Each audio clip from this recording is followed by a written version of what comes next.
உங்களை பரிசுத்தம் பண்ணி கொள்ளுங்கள். நாளைக்கு கர்த்தர் உங்கள் நடுவிலே அற்புதங்களை செய்வார்.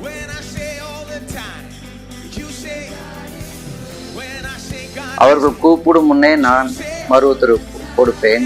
அவர்கள் பேசும்போதே நான் கேட்பேன். நம்முடைய தேவன் நம்ம கூட இருக்காராம். நமக்கு ஒரு அற்புதம் செய்வாராம். எப்போ நம்ம கூப்பிடும்போது அவர் நம் கூப்பிடும் முன்னே அவர் நமக்கு மறு உத்தரவு கொடுப்பாராம். நாம் பேசும்போதே நான் கேட்பேன் இருக்கேன். அவர்கள் பேசும்போதே நான் கேட்பேன். அப்ப நம்ம என்ன பேச வேண்டும் என்பதை நமக்கு அறிஞ்சிருந்து அவர்கிட்ட கேட்கும் பொழுது அவர் நமக்கு செய்ய வல்லவராக இருக்கிறார். 2026 அவர் நமக்கு ஒரு அற்புதம் செய்ய போறார். அவர் நம்பி வாழும் பொழுது நிச்சயமா 2026 அவரை நோக்கி பார்த்து அவர் நாமத்தை நம்ம மகிமைப்படுத்தும் பொழுது அவர் நம்மோடு இருக்கிறதுனால 2026 நமக்கு பெரிய அற்புதம் நமக்கான காத்திருக்கு.